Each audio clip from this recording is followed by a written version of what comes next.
yang segala keutamaan dan kemuliaan ada di dalamnya.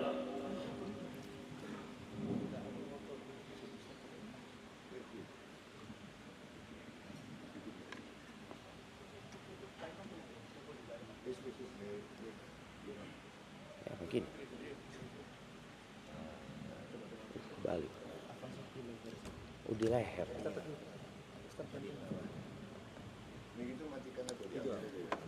Aman, Pak.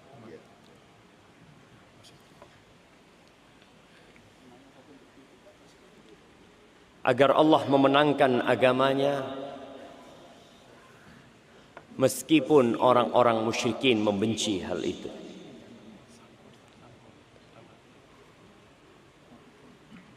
Allahumma salli wa sallim ala abdika wa rasulika sayyidina wa maulana Muhammadin wa ala alihi wa ashabihi ajma'in, amma ba'd. Ahibbati fillah, ada sebuah doa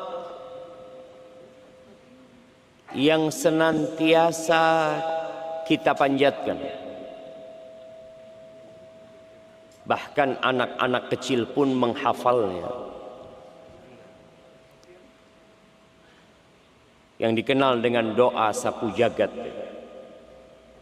Rabbana atina fid dunya hasanah wa fil akhirati hasanah wa qina adzabannar. Wahai Rabb kami, anugerahkan kepada kami kebaikan di dunia. Karena memang kita hidup di dunia, maka kita perlu memohon kepada Allah agar diberi kebaikan. Wa fil akhirati hasanah, dan kita memohon kebaikan di akhirat.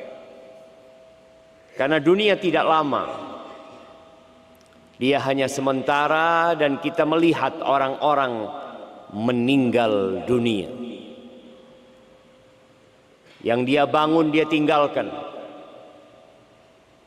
Karir yang dia capai dengan keringat dan usaha yang berkesinambungan itu pun ditinggal. Bintang-bintang dia tanggalkan. Gelar-gelar pun dibuang. Dia hanya berharap satu gelar yang melekat di dirinya, almarhum, yang dirahmati Allah Azza wa Jalla.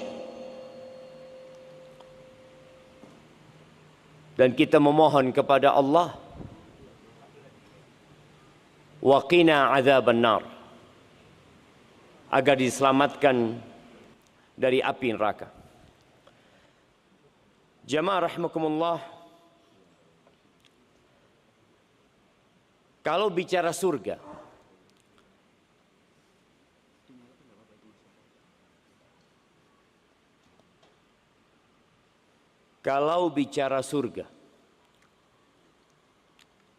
apakah orang seperti kita pantas masuk surga? Atau kita bak pungguk merindukan rembulan? Kita meminta dan memohon surga, tapi kita tidak pernah melangkah ke surga. Rasulullah sallallahu alaihi wasallam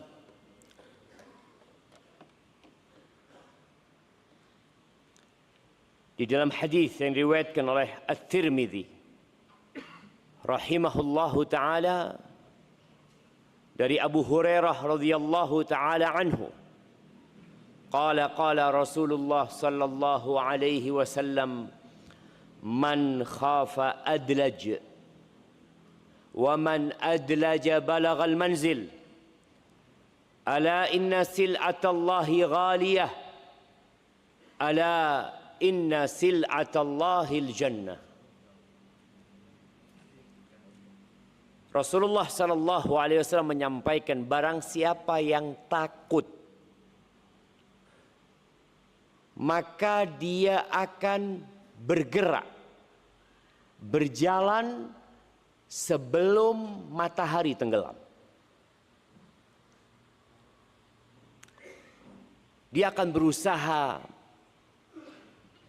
nyampe di tempat itu sebelum para perompak atau perampok mempersiapkan diri untuk menghadang jalannya. Wa man adlaj balagal manzil. Barang siapa yang jalannya bersegera tadi sebelum matahari terbenam, sebelum malam gelap gulita, maka insya Allah dia akan sampai ke tempat tujuan dia. Lalu Nabi SAW menyebutkan, sesungguhnya barang dagangan Allah ini mahal. Dan barang dagangan Allah itu adalah surga. Berapa kita siap untuk membayarnya?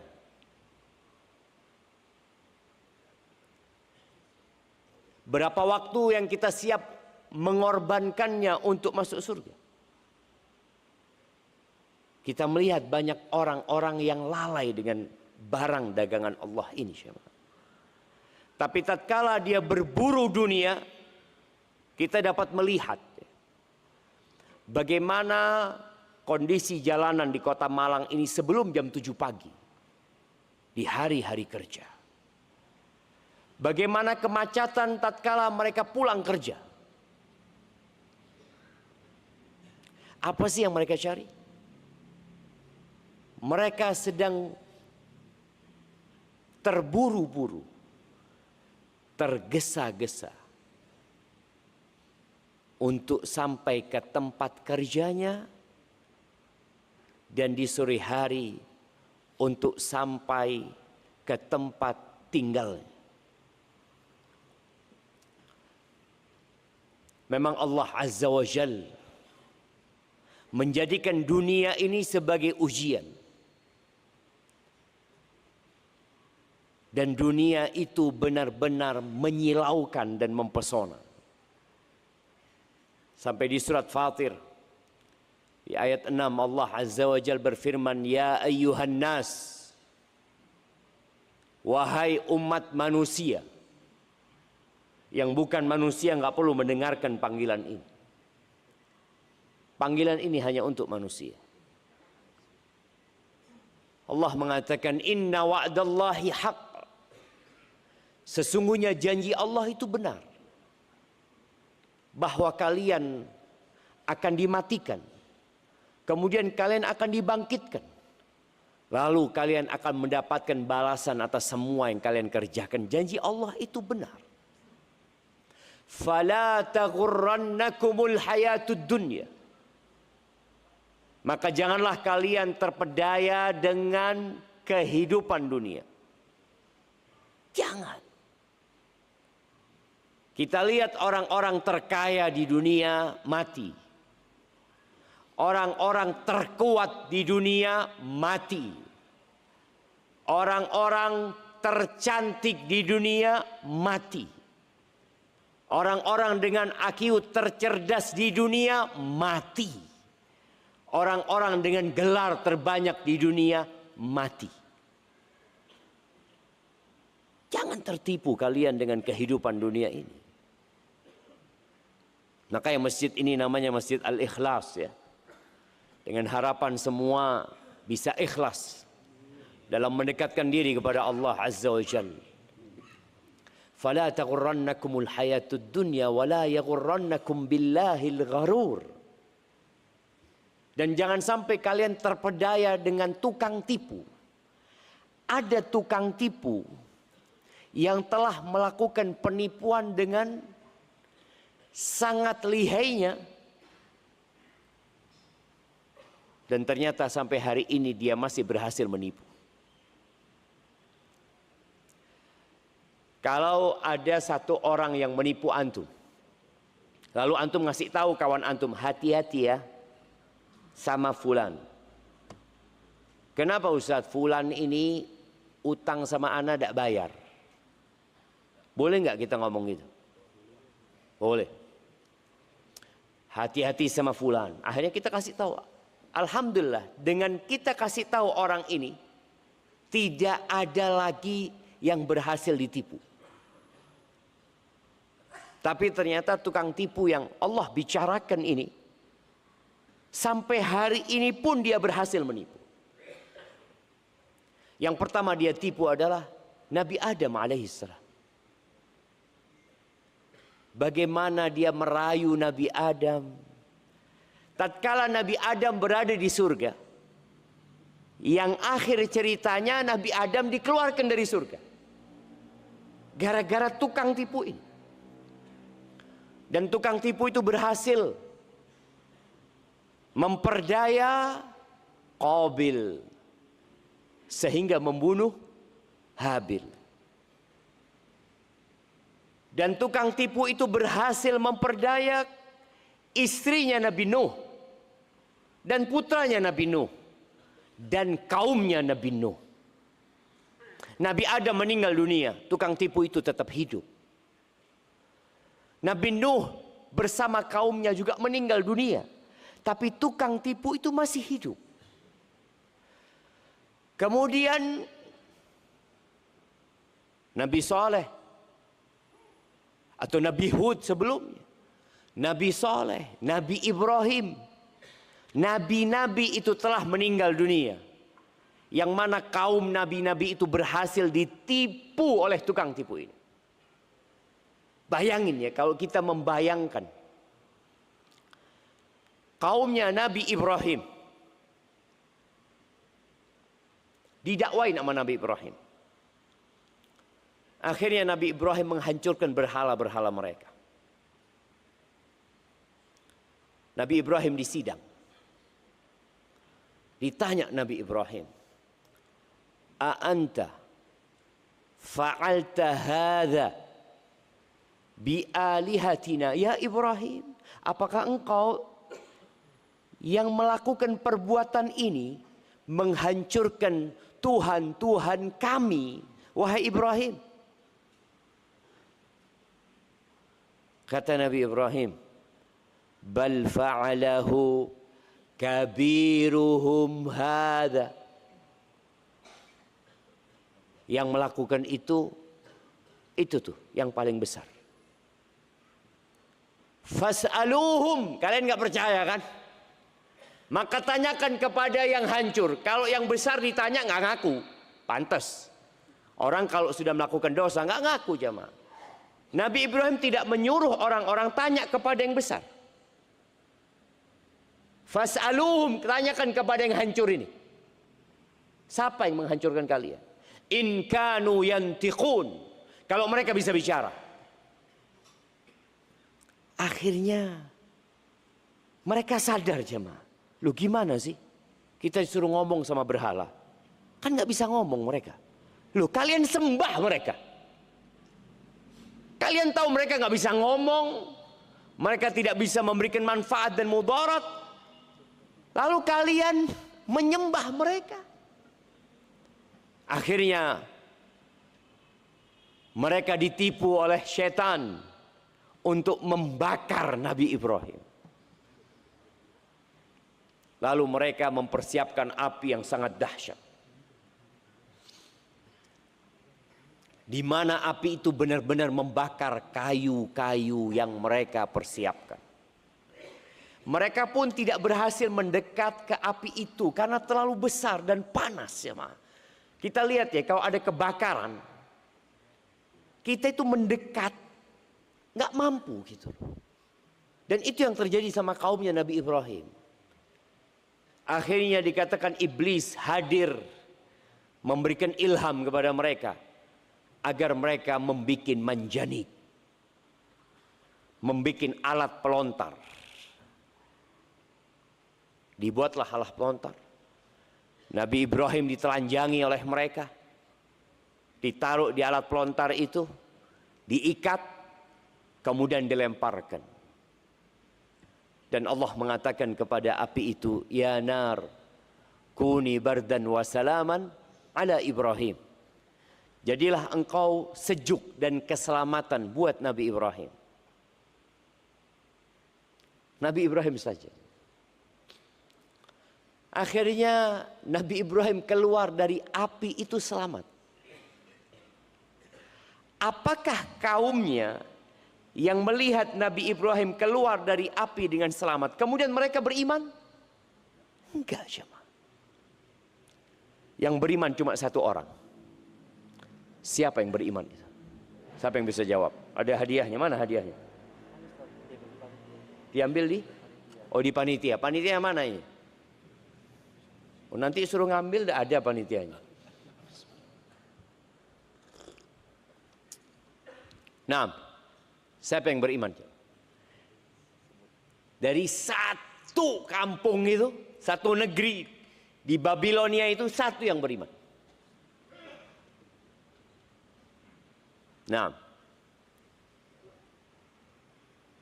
Sarah sudah beriman. Yang beriman ketika itu Nabi Lut alaihissalam. Allah mengatakan fa'amana lahu Lut. Nanti hadiahnya diambil ya. Ngambilnya di mana Anda nggak tahu ya. Tapi nanti kepanitiaan tuh. Nabi Lut saja. Dan antum lihat ya, kaumnya Nabi Nuh. Nabi Nuh itu berdakwah 950 tahun, yang beriman cuma 80 orang. 80 orang. 950 tahun. Supaya antum tahu tukang tipu ini pinter. Allah sudah mengatakan kepada Nabi Adam, "Inna hadza aduwwun lak wa li zawjik." Ini musuhmu dan musuh istrimu. Udah dikasih tahu sama Allah. Tapi tetap ditipu Nabi Adam dan berhasil. Maka Allah mengingatkan kita, jangan sampai kalian ditipu dengan tukang tipu ini. Nabi Adam dikeluarkan dari surga. Dan memang itu tujuan iblis dan bala tentaranya. Bagaimana keluar dari surga dan tidak balik ke surga. Dan kita keturunan Nabi Adam ya sedang berada di tempat pengasingan. Maka kata Nabi SAW, ad-dunya sijnul mu'min. Dunia itu penjara buat orang beriman, bukan tempat tinggal di sini. Wa jannatul kafir. Dan surganya orang kafir. Karena memang di sini kita sedang menjalani proses ujian yang kalau kita tidak berhasil menjawab pertanyaan-pertanyaan yang akan ditanyakan kepada kita, ya sudah, kita gagal masuk surga. Tadi Anda tanyakan, seberapa banyak energi, waktu yang antum berikan untuk membeli barang dagangan Allah surga ini.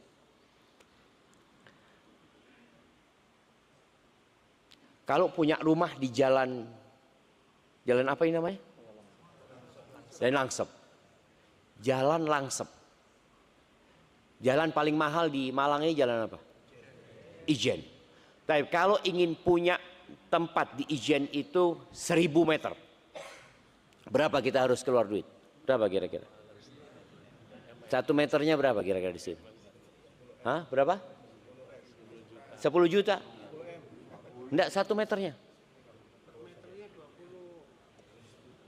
20.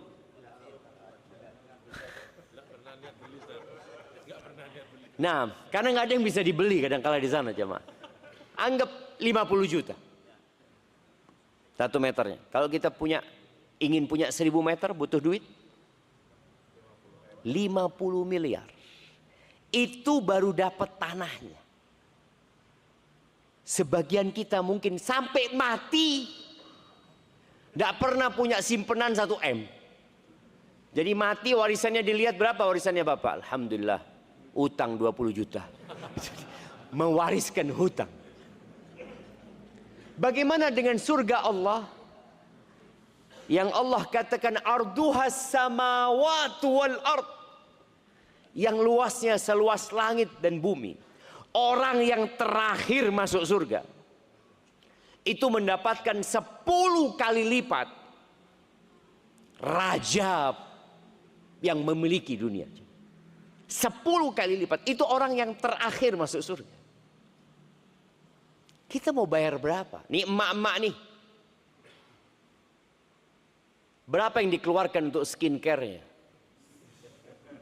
Terus jemaah, anak kadang-kadang kalau lihat emak-emak itu ya, di meja riasnya, tumpukan tuh jemaah. Ini yang buat ini yang buat ini yang buat ini. Allahu Akbar jemaah. Sekali perawatan, ya kalau perawatan yang benar ya, boleh jadi puluhan juta dia keluarkan. Rasul sallallahu alaihi wasallam dalam hadis yang diriwayatkan Imam Muslim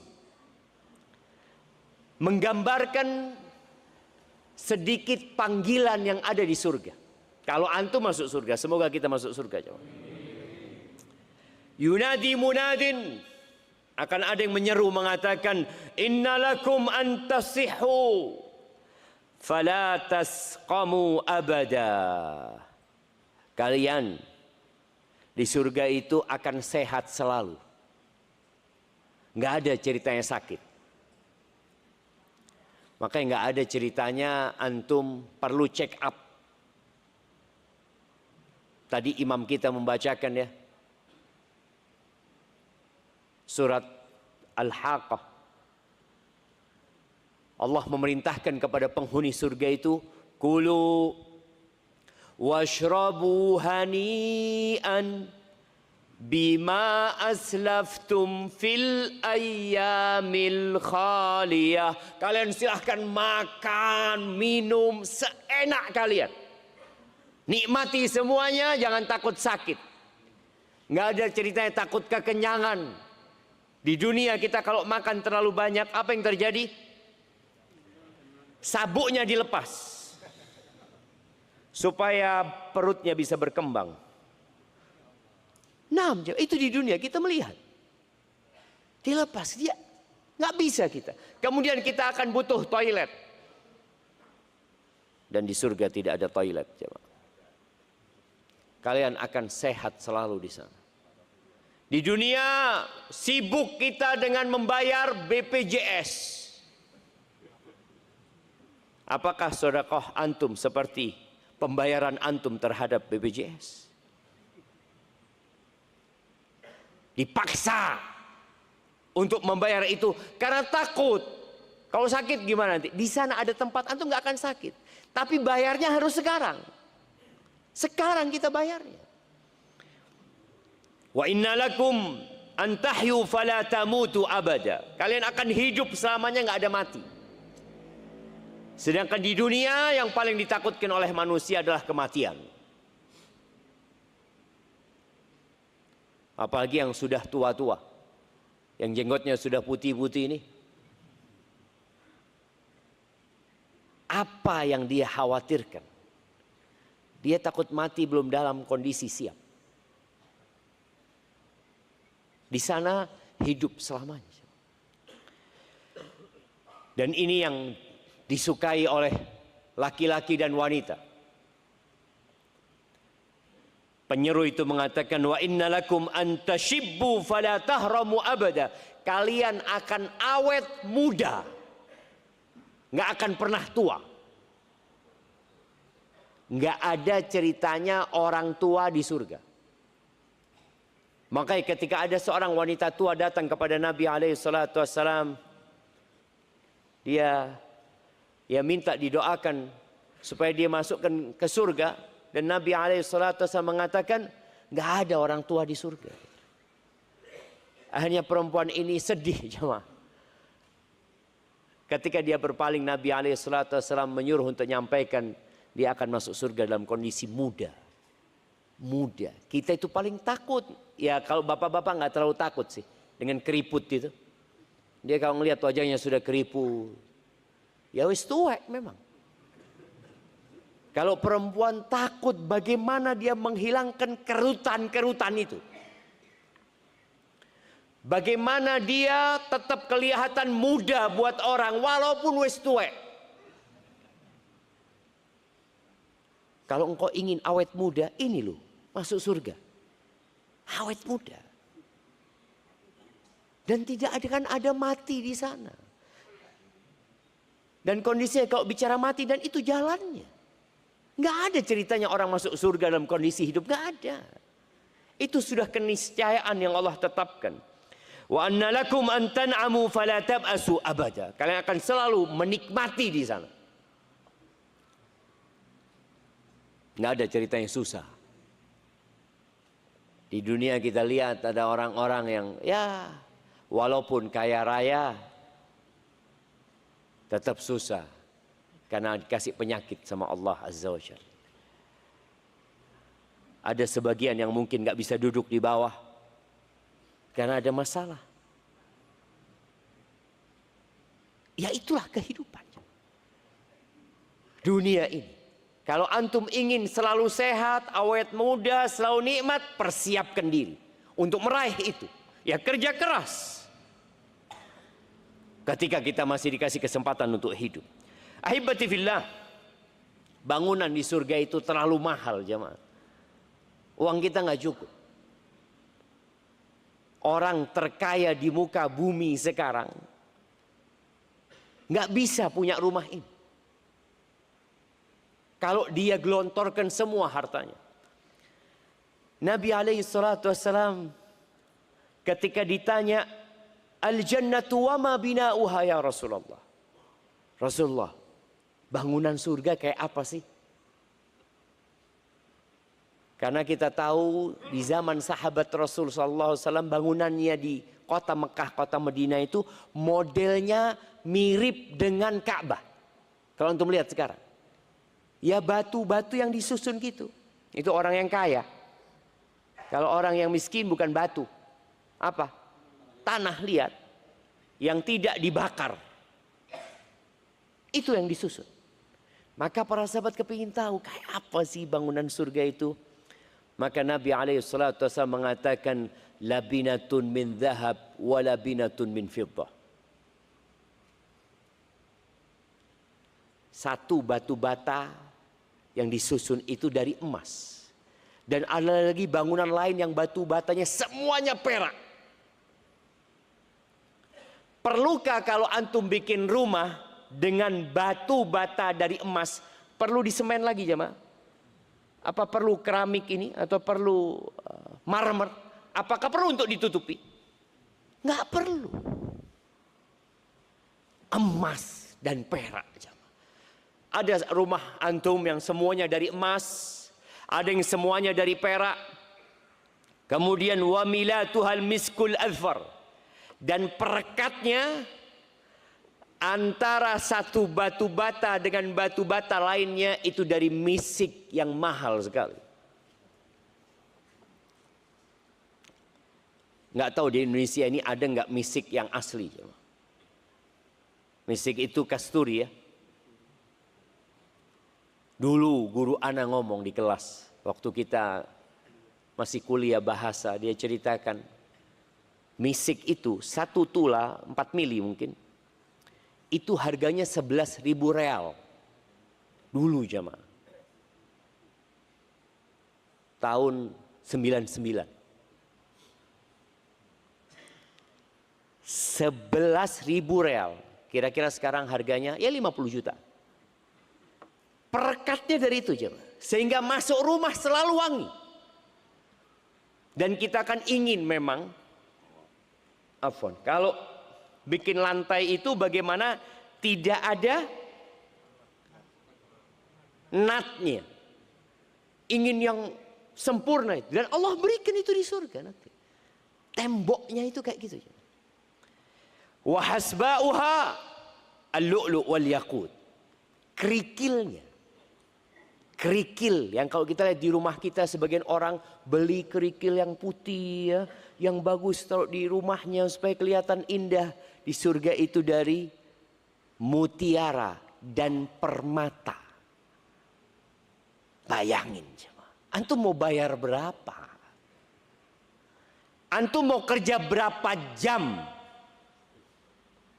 untuk dapat rumah yang kayak gitu? Kalau dikatakan kepada antum, Bapak Bapak kalau mau dapat satu batu bata emas, satu, bukan rumah ini jemaah, satu batu bata emas. Ingat, kalau bicara batu bata jangan dipikir batu bata itu seperti yang ada di sini ya. Karena ketika sahabat bertanya, yang dia lihat batu bata yang ada di Arab, yang kayak batu yang disusun di Ka'bah sana, besar-besar jemaah. Anggap 10 kilo. Bapak akan dikasih 10 kilo emas asalkan bekerja di tempat ini 10 tahun, nggak pulang. Kecuali liburan. Mau nggak orang itu? Kira-kira. Saudara-saudara kita yang merantau ke luar negeri. Yang mereka mengatakan gajinya di sini per jam. Dapat berapa dia jemaah? Dan dia korbankan keluarganya, nggak ketemu keluarga, anak punya kawan 10 tahun nggak pulang dia. Demi mendapatkan harta.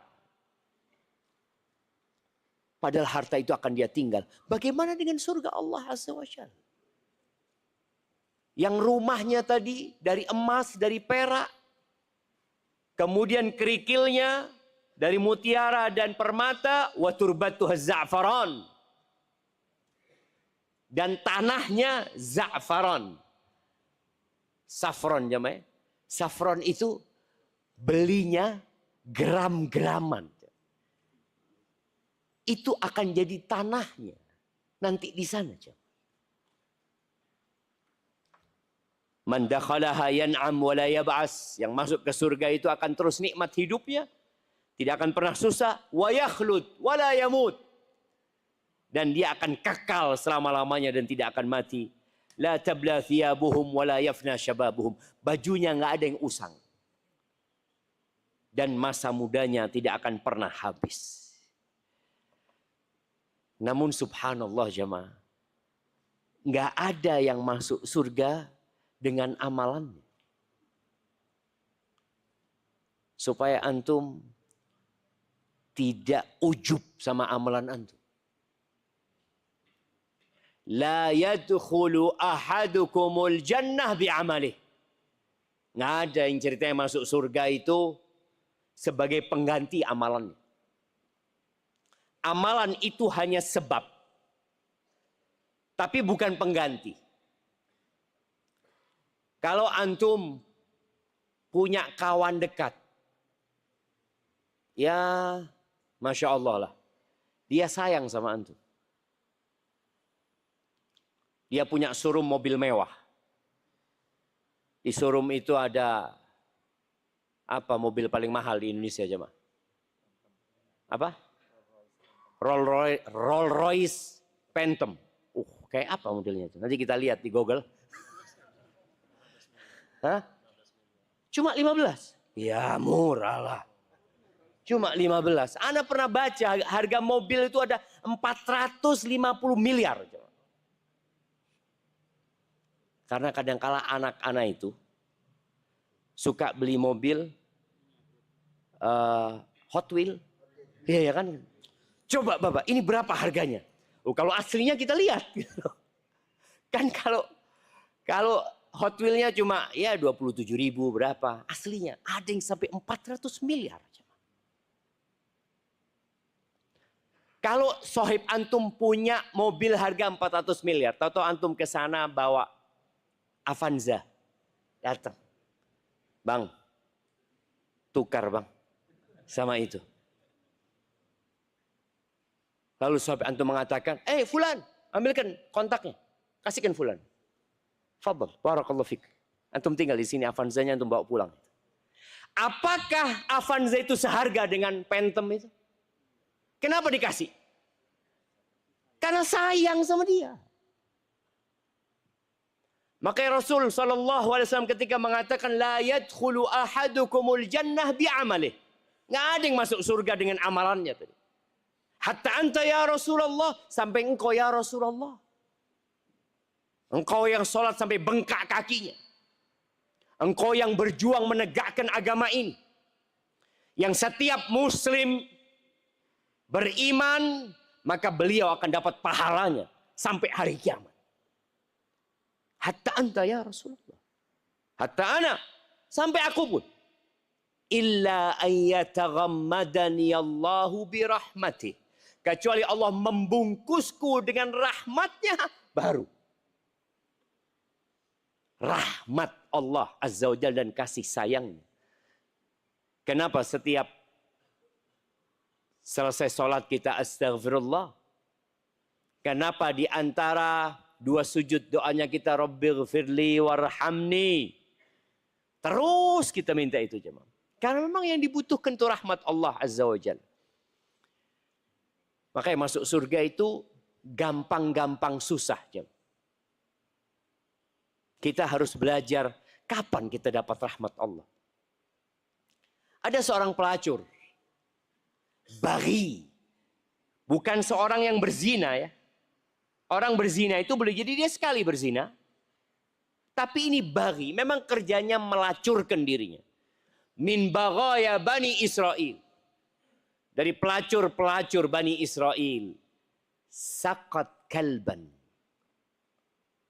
Dia memberi minum seekor anjing. Masuk surga. Kenapa? Karena dia itu sayang sama tuh anjing. Maka Allah sayang sama dia.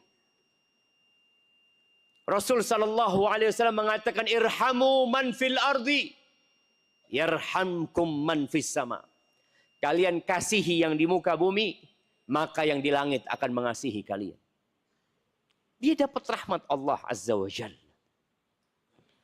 Maka ahibati fillah, kita perlu membahas tentang kriteria-kriteria yang setelah itu kita baru bisa melakukan evaluasi diri. Kira-kira saya ini layak enggak masuk surga? Layak mendapatkan rahmat Allah apa tidak? Ya wallahu alam. Antum tahu dengan yang namanya Serdos. Serdos. Sertifikasi dosen. Kenapa Anda ngomong itu? Karena tadi malam Anda baru rapat Zoom untuk mendapatkan sertifikasi dosen. Dijelaskan kriterianya. Ada evaluasi diri, ada evaluasi dari teman sejawat, ada evaluasi dari atasan, ada evaluasi dari mahasiswa untuk menyatakan engkau ini layak enggak disebut dosen. Cuma dosen. Itu ternyata melalui proses evaluasi yang panjang. Yang boleh jadi telah dikatakan tidak layak. Hanya itu. Maka kita perlu melakukan evaluasi diri. Dan perlu dievaluasi sama orang lain. Antum perlu dengar dari orang lain. Gimana pendapat antum tentang ana. Antum perlu tanya sama orang yang di atas antum. Orang tua antum. Antum perlu tanya sama istri antum. Yang ada di rumah. Dek, menurutmu aku ini sudah baik belum? Ya. Aku takut kau masuk neraka bang. Zalim kau bang. Boleh jadi. Siapa yang tahu antum zalim? Antum sendiri tahu. Tapi kadang-kadang nggak mau tahu. Maka butuh orang lain. Memberikan evaluasi. Maka paling tidak kita sudah tahu kriterianya. Kriteria yang pertama jamaah. Iman. Nggak ada orang kafir di surga. Ini syarat mutlak. Kalau syarat mutlak dosen itu umpamanya harus S2. Nggak akan bisa S1 jadi dosen. Nggak bisa. Saya mau daftar, nggak bisa sudah. Daftar saja nggak bisa, apalagi lulus. Orang yang tidak beriman daftar masuk surga nggak bisa. Jadi antum nggak akan dapat yang namanya Belangko pendaftaran itu nggak akan diberikan. Makanya kadang-kala ada orang-orang yang mengatakan, loh antum kok mengklaim bahwasanya di surga itu hanya orang Islam? Loh iya, itu surganya orang Islam. Kalau antum berpikir ada surga yang lain, ya terserah. Tapi kalau surga yang Allah ceritakan dalam Al-Quran, Allah berfirman di surat Al-Ma'idah ayat 72. Allah mengatakan, innahu may yushrik billah faqad harramallahu alaihi al-jannah wa ma'wahun nar. Sesungguhnya barang siapa yang melakukan kesyirikan kepada Allah, maka Allah mengharamkan dia masuk surga. Tempatnya neraka. Ustaz, tapi dia itu baik orangnya Ustaz. Suka menolong orang lain. Orang ini Ustaz, subhanallah, satu kampung suka sama orang itu. Tapi dia tidak beriman Ustaz. Ya sudah, Allah sebutkan. Haram. Masa nggak bisa nego Ustaz? Nggak bisa Syah. Dan Allah menyebutkan orang-orang kafir itu,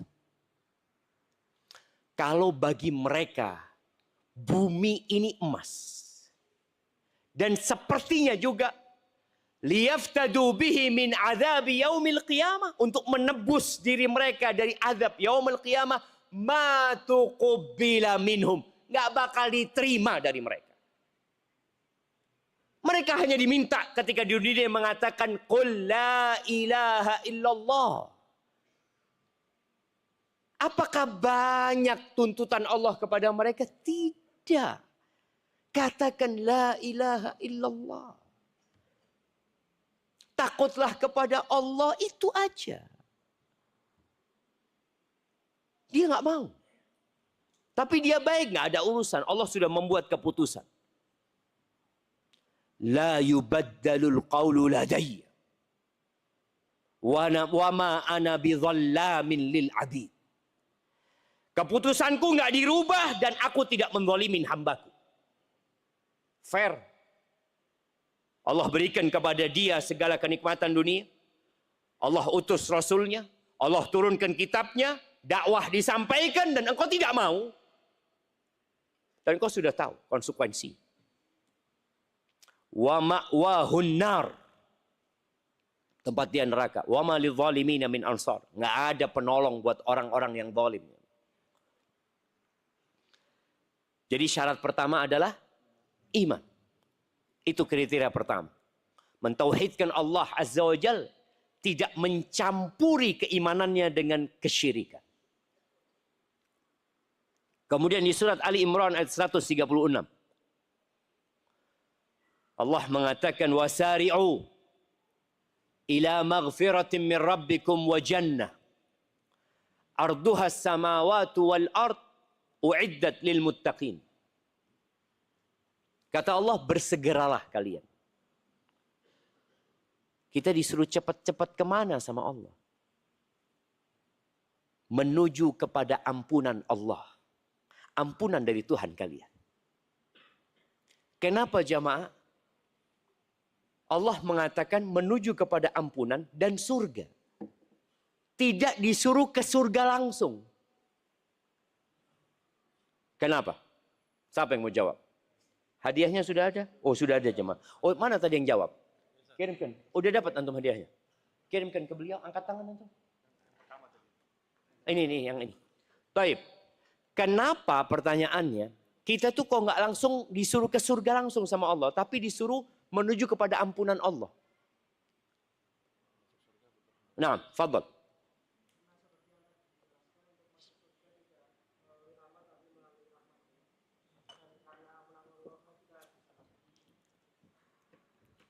Iya.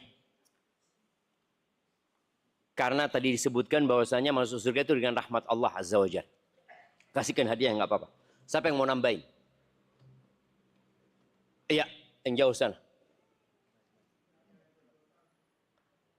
Iya. Karena kita banyak dosanya. Banyak dosanya kita. Oh Ustaz, saya sudah hijrah. Saya sudah meninggalkan dosa-dosa itu. Kapan antum berhenti berbuat dosa?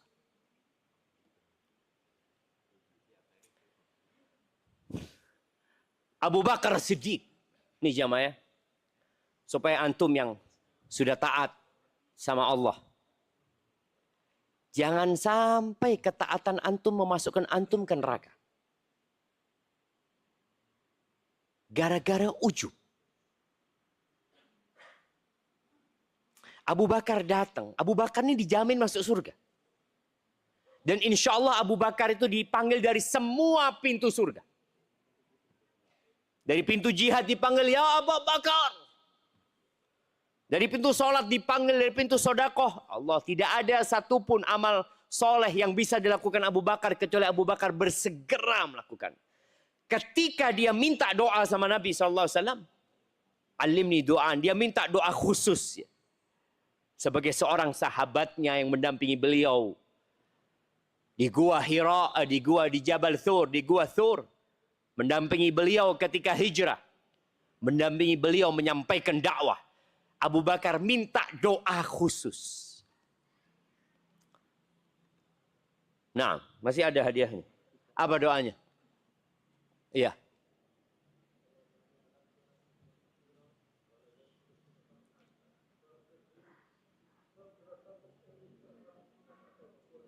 Ahsan, tabarakallah fikum. Allahumma inni zalamtu nafsi zulman kathira wa la yaghfiru dhunuba illa anta faghfir li maghfiratan min indika warhamni innaka antal ghafur rahim.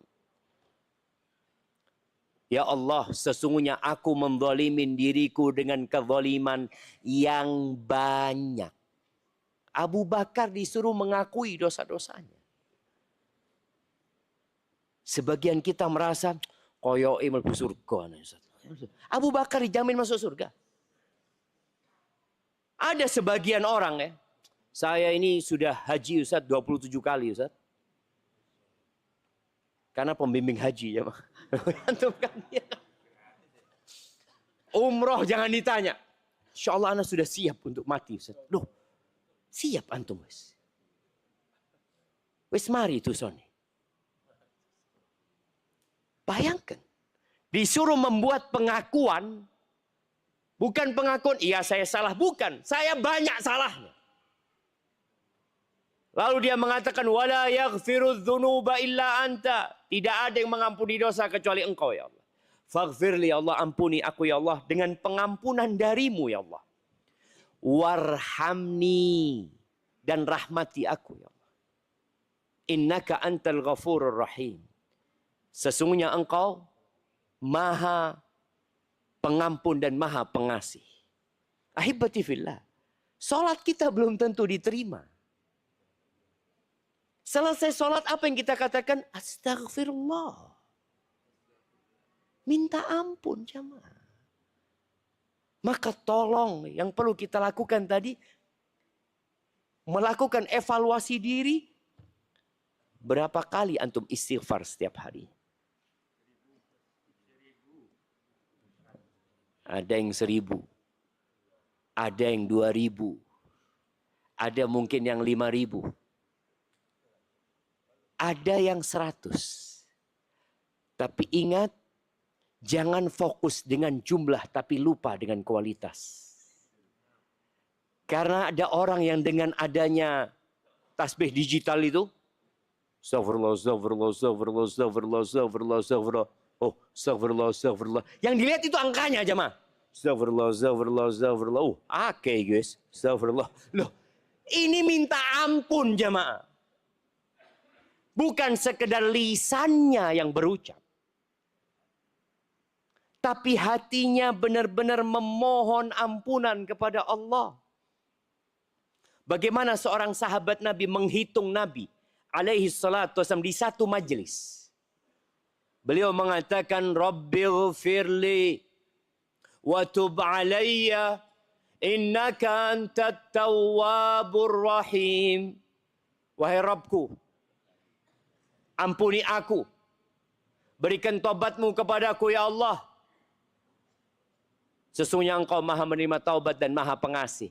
Itu sekali duduk 100 kali Nabi membaca itu. Bayangin. Antum coba lihat. Kalau antum sudah mengamalkan, evaluasi kualitasnya.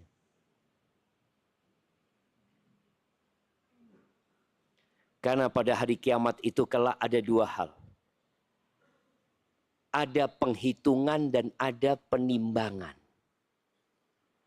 Penghitungan itu untuk jumlah, penimbangan itu untuk kualitas. Itu pelacur jamaah. Memberi minum seekor anjing. Dia bukan imam di masjid. Dia juga bukan orang yang biasa memakmurkan masjid. Dia pelacur. Tapi ternyata air yang dia berikan kepada anjing itu ketika ditimbang dapat mengampuni dosa-dosanya dengan rahmat Allah Azza wa Jalla. Maka tolong menuju kepada ampunan Allah. Ketika antum mau tidur, coba antum lihat berapa kali hari ini anak istighfar. Kalau mungkin antum menggunakan yang digital tadi, yang lebih utama pakai tangan ya. Tapi boleh pakai itu. Tapi tolong jangan ditampakkan ke orang-orang. Kalau bisa antum punya amalan tersembunyi, sembunyikan. Soalnya terkadang Anda melihat orang itu tasbih itu dipakai di mana? Sininya kemana-mana aja. Lagi ngobrol sama kawannya, wow. Belanja ke pasar mama, tetap dipakai loh. Antum begitu? Enggak. Ustaz, ana sudah istiqomah, naruh ini di sini Ustaz. Bukan istiqomah berzikir, istiqomah menaruh itu di sana. Sehingga sulit kalau dilepas. Kalau dilepas kayak ada yang kurang Ustaz. Maka innamal a'malu binniyat. Tergantung niatnya. Kemudian kata Allah wa jannatin arduha samawati wal ard, dan menuju ke surga Allah yang luasnya seluas langit dan bumi disediakan buat orang-orang yang bertakwa. Siapa sih orang-orang yang bertakwa? Allah sebutkan alladzina yunfiquna fis sarra'i wad dharra. Mereka adalah orang-orang yang suka berinfak. Orang baik jemaah. Fis sarra wad dharra. Dalam kondisi lapang dan dalam kondisi sempit. Dalam kondisi senang, dalam kondisi susah. Antum lihat, ada orang yang ketika di lampu merah, dia ngasih kepada pengemis. Dan ada orang yang tidak ngasih. Menurut antum mana yang baik? Yang memberi atau yang tidak memberi? Nah, jamaah. Iya, yang mana jamaah? Sebagian orang mungkin berpikir yang memberi yang baik. Boleh jadi kalau kondisi pengemisnya memang benar. Bukan orang yang sedang bekerja. Karena ada orang profesinya memang mengemis. Kalau ditanya apa pekerjaan Bapak? Mengemis. Saya memang pekerja, alhamdulillah, pekerja keras saya. Kena matahari, panas apa? Iya. Antum pikir dia nggak pekerja keras ya, mah? Pekerja keras saya. Muka saya ditaruh mana saya? Malu saya sebenarnya. Cuma gimana sudah lama saya kerja ini. jadi profesi. Padahal pemerintah sudah menulis di sana, jangan memberi. Jadi, boleh jadi orang itu orang baik, boleh jadi enggak. Ketika ada kotak amal di masjid, berjalan. Apakah semuanya ngasih? Enggak. Ada yang ngasih. Selalu dia ngasih. Dan ketika kita taruh kotak amal itu ke sebelah kita, kita tahu fulan ini tidak pernah sodako. Selalu yang namanya kotak amal itu lancar. Kalau lewat dia itu serut. Masya Allah. Tidak berhenti. Jangan suudzon. Orang ini boleh jadi punya sodakoh yang antum tidak tahu. Boleh jadi sodakohnya dia di malam hari dia transfer ke masjid itu. Nggak perlu ada orang tahu. Boleh jadi dia punya anak-anak yang dia kasih beasiswa. Tapi ingat, disebutkan di sini selalu berinfak. Karena ada orang yang berinfaknya kalau punya uang saja. Tapi kalau uangnya masih sedikit ya dia malas berinfak. Ini orang Masya Allah. Dan itulah Rasul SAW. Beliau nggak punya apa-apa, diminta bajunya dikasih. Sallallahu alaihi wasallam. Dan ingat, perhitungan sodakoh persentasi. Persentase ya. Bukan jumlah nominalnya. Kadangkala di kota amal kita lihat, antum setiap Jumatan naruh 100.000. Yang di sebelah antum selalu 2.000. Lalu antum berpikir, nih orang ya Allah, kata dia. Nggak naik-naik sodakohnya. Tetap 2.000. Dan antum juga nggak naik-naik 100.000. Tapi kan lebih banyak Ustaz dari 2.000 itu. Boleh jadi 2.000 itu lebih baik dari 100 juta aja.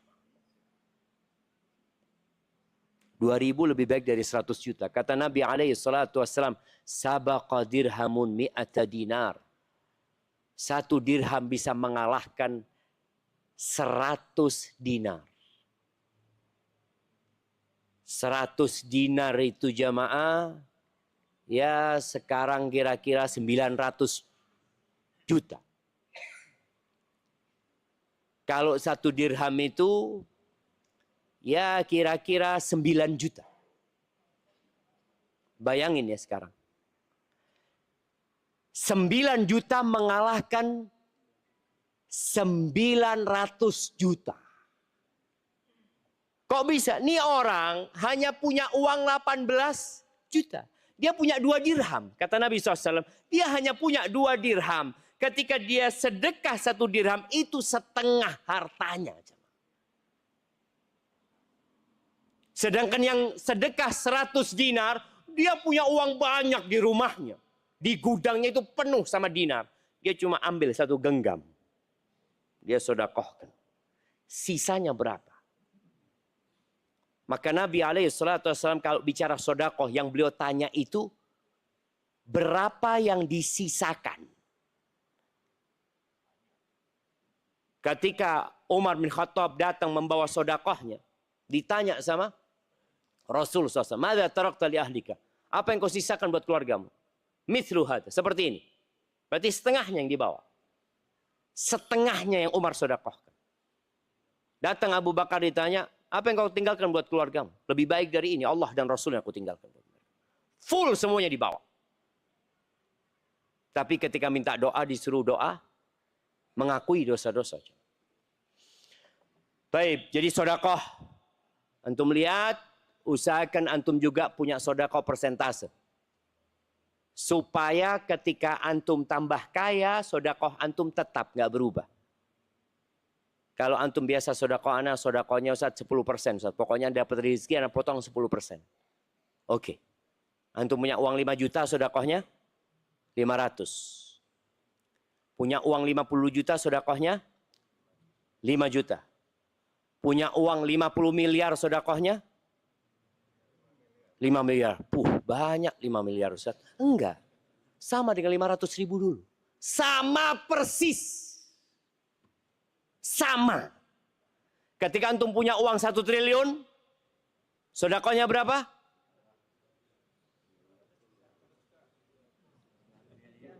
50. Oh. 100 ya. 100 M, iya. 10%-nya 100 miliar. Mampu antum sedekah 100 miliar. Ya Allah. Itu dari 1 triliun kalau antum transfer 100 miliar langsung berkurang, Ustaz. Langsung berkurang. Iya, tapi sama dengan 500.000 antum. Nggak beda. Insya Allah ketika antum, tapi ya manusia jemaah. Berat jemaah. Karena anak manusia juga, anak merasakan, ya Allah ya. Berat. Kalau dulu kok nggak berat. Karena kita melihat kepada nominal, tidak melihat kepada yang disisakan. Tatkala untuk menoleh, oh tinggal 900 miliar, aman. Maka lihatlah kepada sisanya, jangan melihat kepada yang diberikan. Dan kemudian Allah sebutkan penghuni surga ini orang-orang yang bertakwa wal kadhimin al ghaidh. Dia adalah orang-orang yang suka menahan emosinya. Kalau antum suka marah, bahaya coba. Boleh jadi nggak masuk surga. Karena Allah sebutkan penghuni surga itu wal kadhimin al ghaidh. Bukan orang ini nggak marah. Allah menciptakan di diri kita syahwat. Ada kemauan untuk marah. Tapi orang ini kadhim, artinya menahan. Dia mau marah, dia tahan. Padahal dia bisa melampiaskan emosinya. Ini anak buah dia. Kalau kepada atasan sulitlah dia mau marah aja. Tapi kepada anak buah bisa kita marah. Bisa kita maki dia. Tapi orang ini memilih untuk menahan emosi. Ketika datang seorang sahabat minta wasiat Rasul sallallahu alaihi wasallam, beliau mengatakan la taghdab, kau jangan marah. Walakal jannah, masuk surga. Bayangin, jangan marah masuk surga. Maka tolong kalau antum masih pemarah, tapi ini karakter aneh Ustaz. Antum nggak mau berubah. Ibnul Qayyim ketika menyebutkan 4 pokok karakter yang buruk, 4. Beliau sebutkan yang pertama az-zulm, kezaliman, kejahilan, kemudian syahwat, yang keempat al-ghadab, amarah. Orang kalau marah itu elek jadi. Orang ganteng kalau marah, ya Allah. Sampai ada orang yang lihat orang ini dengan pakaiannya yang ya Allah, ya perlente, rambutnya kelimis, wajahnya tampan. Ketika marah, na'udzubillah. Toilet keluar dari mulutnya. Toilet keluar dari mulut orang ini. Ada sebagian yang kebun binatang keluar dari mulutnya. Ketika marah, dan malaikat mencatat antum ngomong apa. Maka tolong wal kadhimin al ghaidh. Kemudian wal afina 'anil nas. Ternyata orang ini bukan orang yang tidak disakiti orang. Dia tadi marah, ada yang memancing emosinya, tapi dia tahan diri. Kemudian dia memaafkan orang lain, jemaah. Memaafkan. Bicara maaf ini, Rasulullah sallallahu alaihi wasallam adalah imam. Contoh memaafkan. Bagaimana ketika beliau dilemparin batu di Taif berdarah-darah, dimaki oleh orang-orang Taif sallallahu alaihi wasallam. Ketika beliau dikasih tawaran oleh malaikat penjaga gunung untuk menimpakan gunung itu kepada penduduk Taif atau kepada penduduk Mekah. Kata Nabi sallallahu alaihi wasallam, bal arju, enggak, aku berharap Allah mengeluarkan dari sulbi-sulbi mereka generasi yang mentauhidkan Allah dan tidak menyekutukan Allah dengan sesuatu apapun. Tolong antum jadi orang yang sering mendoakan orang lain. Antum dizolimin, antum disakiti. Ya tiada maaf buat dia, Ustaz. Ana tuntut sampai hari kiamat. Buat apa gitu, Syekh? Ketika antum memaafkan lebih baik. Dan Nabi SAW memaafkan penduduk Mekah setelah mereka membantai 70 sahabat ketika perang Uhud. Setelah mereka melakukan pemboikotan kepada Rasul sallallahu alaihi wasallam dan Bani Hashim serta Bani Abdul Muttalib, ya, di Syi'ib Abi Thalib selama 3 tahun. Ketika Nabi berkuasa penaklukan kota Mekah, dikumpulkan semua orang yang kalau Nabi mau membunuh mereka semua, nggak salah Nabi SAW. Tapi Nabi memilih untuk memaafkan. Nabi Yusuf Nih, kalau ada yang disakiti sama keluarganya. Nabi Yusuf, jamaah, dibuang sama keluarganya. Dijual sama mereka. Lalu ketika Nabi Yusuf ada di atas, kalau masih di bawah orang itu tidak balas, ya biar wajar lah dia memang tidak mampu untuk membalas. Tapi antum lihat ya, Nabi Yusuf itu ada di posisi di atas. Abang-abangnya ini datang minta-minta sama Nabi Yusuf alaihissalam. Ketika mereka tahu, Nabi Yusuf tanya, apakah kalian ingat dengan apa yang kalian lakukan kepada Yusuf dan saudaranya? Mereka mengatakan, a'anta Yusuf, engkau Yusuf. Mereka minta maaf sama Nabi Yusuf. La tathriba alaikum liyawm. Nggak ada celaan buat kalian. Selesai sudah. Karena orang kalau menyimpan dendam, dia semakin cepat tua. Dan semakin banyak penyakit yang menimpa dia. Makanya Allah memerintahkan kepada Nabi SAW, lihat jemaah, supaya antum belajar menjadi penghuni surga. Kata Allah, fa'fu anhum. Maafkan mereka. Ya, maafkan sudah. Ya sudah saya maafkan. Wastaghfir lahum. Mintakan ampunan dosa buat mereka. Ini mereka yang punya salah sama kita. Kita disuruh maafkan. Lalu kita suruh kata, ya Allah ampuni saudaraku fulan ya Allah. Bisa antum melakukan itu?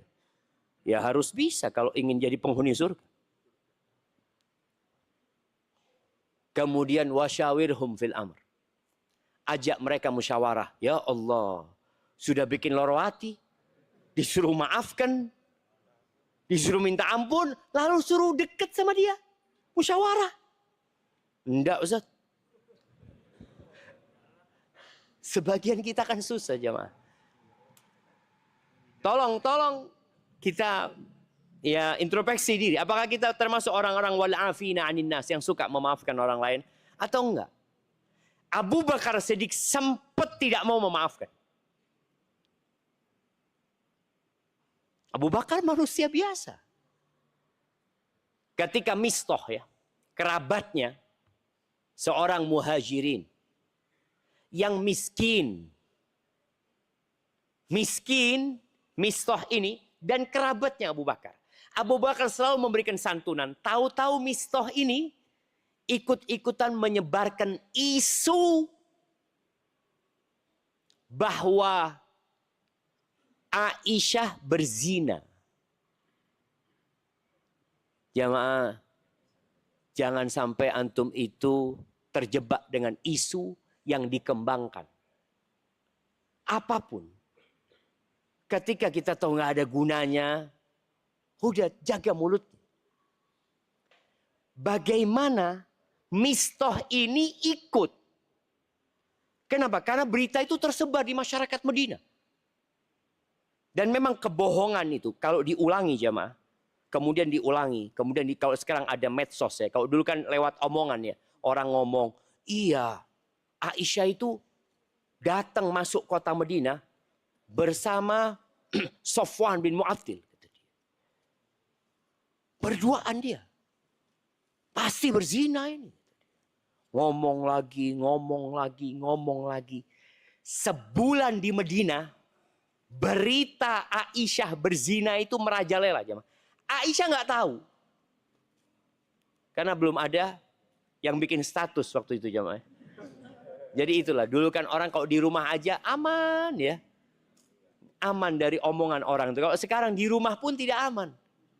Karena di handphonenya dia bisa melihat apa saja. Akhirnya Aisyah itu disidang. Disidang karena isu. Bukti tidak ada. Tapi yang ada, Aisyah itu datang masuk ke kota Madinah bersama Sofwan. Boleh jadi di sana, padahal kita tahu persaksian untuk zina ini harus melihat. Harus melihat dengan kedua matanya proses perzinahan itu. Dan 4 orang yang melihat. Nggak ada antum grebek. Umpamanya ada orang grebek orang di dalam di dalam hotel atau apa. Oh berzina. Mana berzina? Ini berduaan. Ya berduaan. Tapi antum melihat dia berzina. Yang ngapain dia di sana? Loh, antum ngelihat nggak dia berzina? Ya enggak, ya sudah. Ketika antum tidak melihat, antum akan dipecut 80 kali ketika mengatakan itu berzina. Sumama ini Mistah ikut itu jamaah. Aisyah di sidang. Di sidang sama Rasul SAW. Di situ ada Abu Bakar, ada ibundanya. Nabi SAW mengatakan, ya Aisyah, kalau benar engkau melakukan ini, yang kau bertobatlah kepada Allah Azza wa Jalla. Kalau engkau tidak melakukan, ya Allah akan membersihkan namamu. Aisyah yang awalnya nangis, diam Aisyah. Dia mengatakan, kalau aku mengatakan aku melakukan perbuatan itu, kalian akan percaya. Padahal aku tidak melakukan. Kenapa kok bisa percaya? Karena sudah jadi isu nasional. Di mana-mana rumah mengatakan Aisyah berzina. Kalian akan mengatakan kalau aku ngomong berzina, padahal aku tidak, kalian akan percaya. Dan kalau aku mengatakan tidak, kalian nggak percaya. Kalian nggak akan percaya. Sudah, aku tidak akan mengatakan kecuali seperti yang dikatakan oleh bapaknya Nabi Yusuf, Yakub. Innama ashku bathi wa huzni ilallah. Jadi aku akan mengadukan kepada Allah saja gitu loh. Urusan dia itu. Subhanallah, kemudian Allah kasih kebebasan atas Aisyah. Kebebasan dari tuduhan itu. Di surat An-Nur ya, bisa dibaca di ayat 11 bagaimana Allah membersihkan nama Aisyah sampai hari kiamat. Mistah akhirnya didera. Dihukum. Dan Abu Bakar bersumpah tidak mau memaafkan Mistah. Lalu Allah tegur ya. Falyafu wal yasfahu. Kata Allah, hendaklah mereka memaafkan dan tidak perlu memberikan hukuman. Sudah, dilupakan aja kesalahannya. Lalu Allah mengatakan, ala tuhibbuna ayyaghfirallahu lakum. Apakah kalian tidak ingin diampuni sama Allah Azza wa Jalla? Ketika ayat itu turun, Abu Bakar mengatakan, bala. Iya ya Allah, kami ingin diampuni oleh engkau ya Allah. Akhirnya Abu Bakar membayar kafarat atas sumpahnya. Dan dia mulai memberikan santunannya kepada Mistah. Bersumpah tidak akan mencabut santunan itu. Wallahu yuhibbul muhsinin. Dan Allah cinta kepada orang-orang yang suka berbuat baik. Maka berusahalah untuk menjadi orang yang baik. Berbuat baik kepada hamba-hamba Allah. Berbuat baik ketika beribadah kepada Allah Azza wa Jalla. Lalu Allah sebutkan di ayat 135 ini. Walladzina idza fa'alu fahishatan aw zalamu anfusahum dzakarullah fastaghfaru lidzunubihim. Jadi ternyata orang bertakwa itu bukan orang yang enggak punya dosa. Tapi ketika berbuat dosa, baik dosa besar atau dosa kecil, dia akan ingat sama Allah, dia istighfar, dia mohon ampun sama Allah Azza wa Jalla. Itu yang dilakukan oleh orang yang bertakwa. Maka jangan menunda-nunda tobat. Dan setan itu jemaah, yang paling takut sama istighfar. Iblis tadi yang kita bicarakan di awal, dia berusaha untuk menyesatkan manusia, menggodain manusia. Nanti manusia itu istighfar. Dia sudah diampuni sama Allah. Disesatkan lagi, diampuni lagi sama Allah Azza wa Jalla. Lalu iblis berpikir untuk menciptakan suatu dosa yang orang itu tidak akan bertobat. Apa jemaah?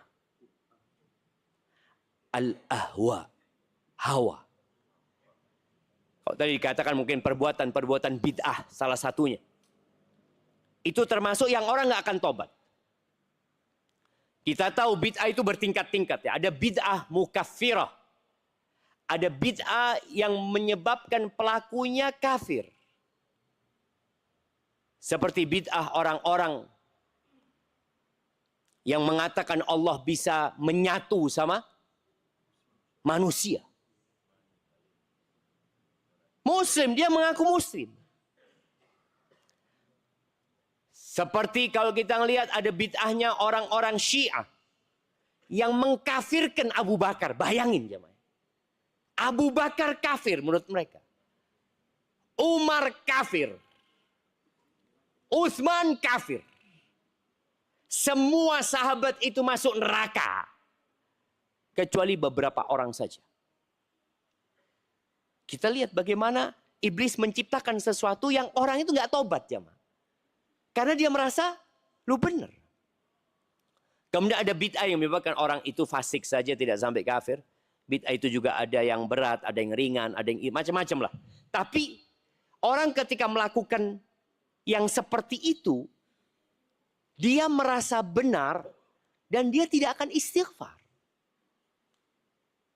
Siapa yang membunuh Ali bin Abi Thalib? Masih ada hadiah?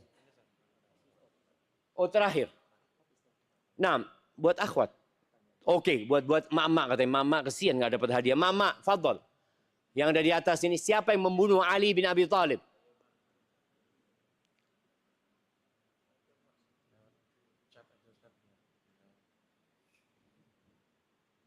Yang di belakang. Ada mic ternyata mereka. Tafadhol. Bismillah. Siapa? Abu Muljam. Bukan. Tapi ana perbaiki. Ibnu Muljam.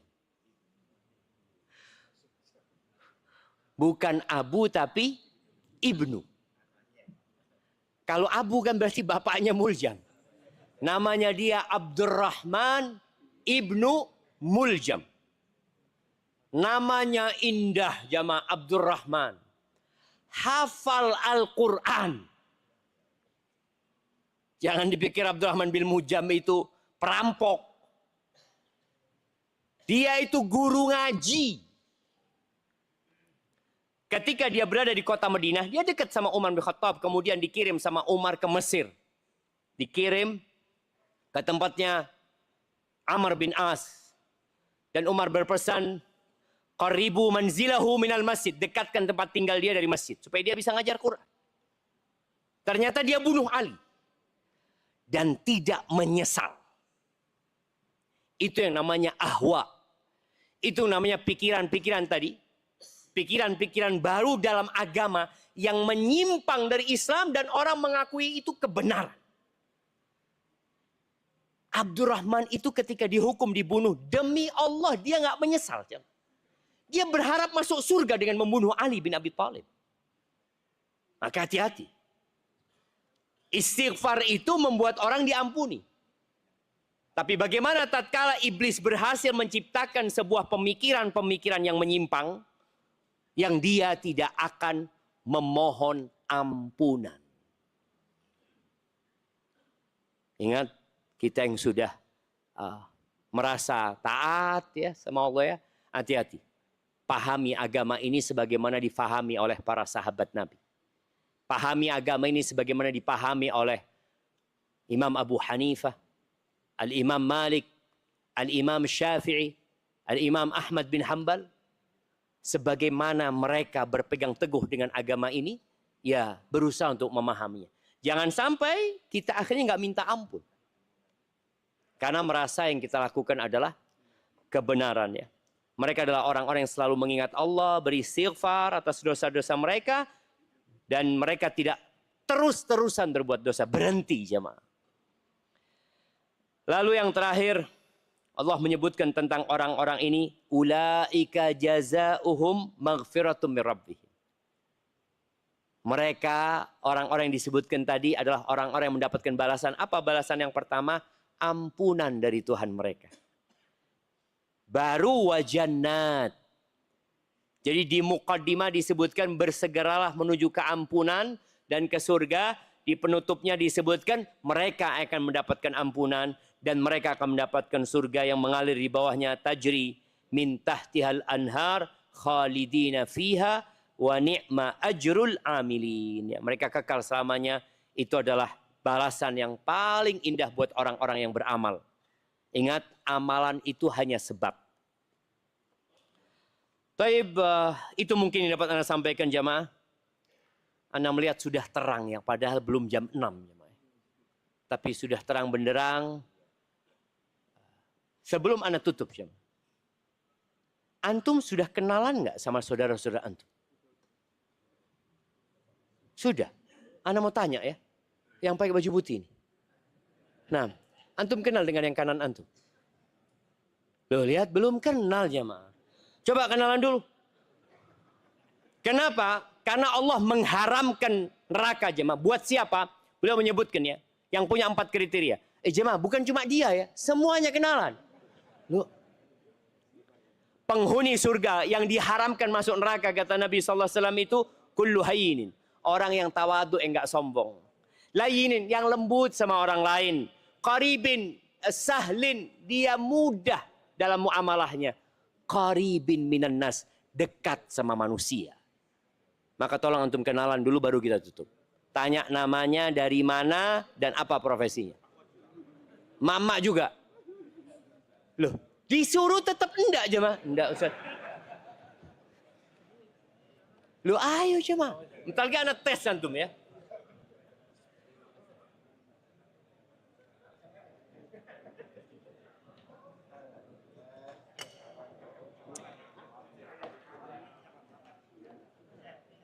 Sudah semuanya. Nah, yang pakai baju merah, siapa namanya yang di kanan? Dari mana? Pasuruan, apa profesinya? Loh ya, kenalan biar lebih dalam kenalnya. Ayo jemaah, nggak apa-apa jemaah. Boleh jadi yang sedang antum kenalan sama dia, dia masuk surga lebih dulu daripada antum. Dan dia bisa memberikan syafaat kepada antum. Loh, karena kita mau masuk surga.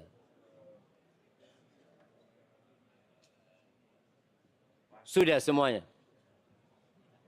Ana mau tes lagi ya. Ya, yang pakai masker. Siapa namanya yang di kiri antum? Siapa? Dari mana? Apa profesinya? Loh, tanya. Belum lengkap pertanyaannya tuh. Gak masalah tanya profesi apa. Boleh jadi profesinya sama. Loh, sama antum sama ana. Antum jualan apa? Ana jualan genteng. Loh, ana jualan genteng juga, Masya Allah. Boleh jadi akhirnya jadi kawan akrab jamaah. Itu yang dapat ana sampaikan jamaah. Ana rasa gak ada tanya jawab ya. Karena ana ada kegiatan selanjutnya. Ana terima kasih kepada para panitia. Dan para takmir masjid. Dan para jamaah yang mau hadir. Karena sekarang subuhnya sangat pagi sekali. Dan ana lihat sebagian nggak ada yang tidur insya Allah jamaah ya.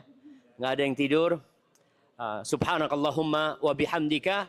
Ashhadu an la ilaha illa anta astaghfiruka wa atubu ilaik. Wassalamualaikum warahmatullahi wabarakatuh.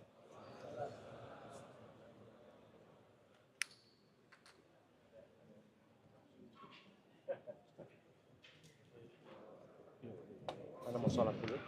Ya kita. Sholat dulu. Sholat dulu.